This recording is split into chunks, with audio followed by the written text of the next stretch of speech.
परमात्मा कबीर जी ने 600 वर्ष पहले कहा था कि वेद मेरा भेद है, मैं ना मिलूं वेदन के माही, और जौन वेद से मैं मिलूं वो वेद जानते नहीं। वो वेद कौन सा है? गीता जी अध्याय नंबर 4 के श्लोक नंबर 32 में गीता ज्ञानदाता कहता है कि जो सच्चिदानंद घन ब्रह्म ने अपने मुख कमल से जो वाणी बोली है वो सच्चिदानंद घन ब्रह्म की वाणी है, वो कबीर वाणी है।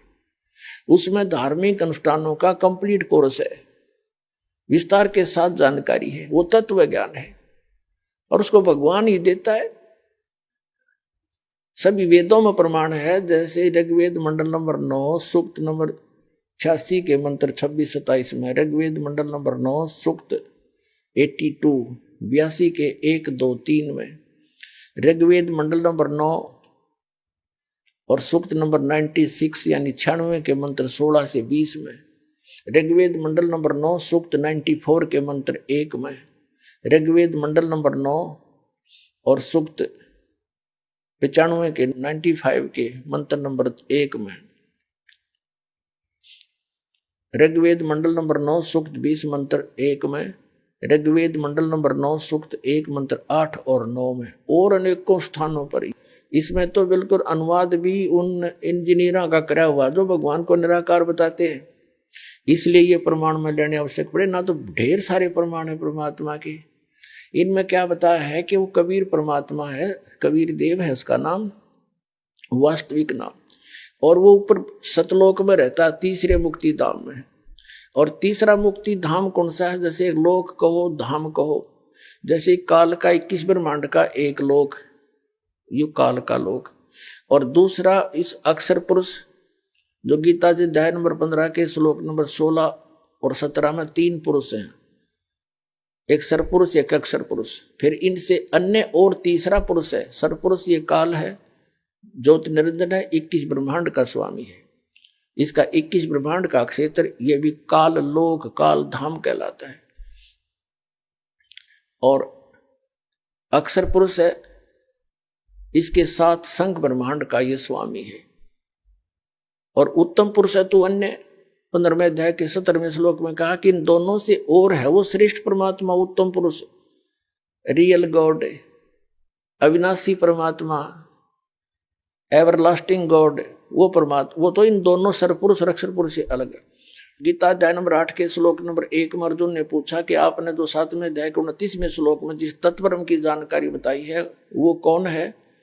तो 8वें अध्याय के 3रे श्लोक में गीता ज्ञानदाता ने कहा वो परम अक्षर ब्रह्म है। गीता ज्ञानदाता ने कहा है वो परम अक्षर ब्रह्म है, तो तीसरा परम अक्षर ब्रह्म है। तो तीसरा जो स्थान है, धाम है, ऊपर का अमर लोक है, जैसे सतलोक, अलखलोक, अगमलोक और अकैलोक है, जिसको अनामी लोक भी कहते हैं। वो सारा क्षेत्र अमर लोक कहलाता है, सारा का सारा। तो तीसरे मुक्ति धाम में ऊपर के अमर लोक में रहता है। फिर उस इन्हीं में ये बताया है कि सतलोक के जो ध्रुलोक है, ध्रुलोक माने तेजों में पृथ्वी है वहां सतलोक की, और उसमें परमात्मा एक बहुत बड़े गुम्बद में सिंहासन के ऊपर बैठा है और सिर पे मुकुट है दाता के, ऊपर छतर है उस मालिक के सफेदी कलर के, सुंदर शरीर है दाता का, और नर आकार है, मनुष्य दृश्य है, उसके एक रोमकूप में करोड़ सूर्य विराजे करोड़ चंद्रमा, ऐसी रोशनी है।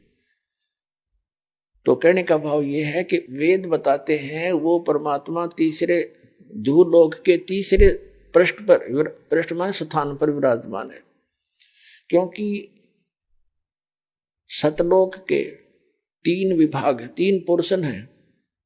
जैसे अपनी दिल्ली राजधानी है, यह एक स्टेट भी है, तो बाह्य जो ग्रामीण क्षेत्र है, फिर बीच का शहर आदि का क्षेत्र है, ये सेकंड समझ लो पोर्शन, और तीसरी हमारी राजधानी जहाँ प्रधानमंत्री, राष्ट्रपति और असेंबली अपने पार्लियामेंट के लोग रहते हैं, तो वो तीसरा स्थान। ऐसे 3 विभाग हैं सतलोक के भी। तो कहते हूँ तीसरे मुक्ति धाम अपनी राजधानी में विराजमान है। क्या बताते हैं कबीर साहब, गरीबदास जी परमात्मा के साथ जाकर सतलोक में उनके यथास्थान को देखकर वापस आए थे, तब कहा था श्वेत छतर सिर मुकुट बिराज, देखत ना उस चेहरे नु, गरीबदास ये वक्त जात है रोवोगे इस पैरे नु। गरीबदास ये वक्त जात है रोवोगे इस पैरे नु। यानी सत्साधना ना करते, सत्साधना ना करने से वो भगवान के दर्शन कैसे होंगे जिसके सफेद छत्र है ऊपर, और सफेद छत्र सिर मुकुट विराजे और देखत ना उस चेहरे नु। गरीबदास ये वक्त जाता है रोओगे इस पैरे नु। इस मनुष्य जीवन का समय, पैरा माने समय, ये हाथ से छूट गया फिर रोया करोगे कुत्ता बनकर रात ने, कुत्ता करा करो, उसको याद आता है बात बिगड़ गई सारी। तो अब रोने से क्या बने? परमात्मा कहते हैं अच्छे दिन पीछे गए गुरु से क्या ना हेत, अब पछताएं के बुने तेरी चिड़िया चुगी खेत।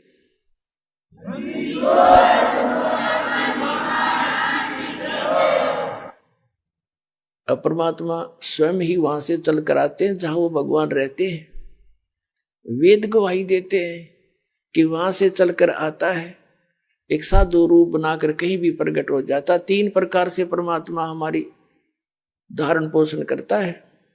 एक रूप में तो सतलोक में रहते हैं, स्थायी रूप में तेजो में शरीर मालिक का, करोड़ सूर्य मरादे करोड़ चंद्रमा से एक रूप की शोभा।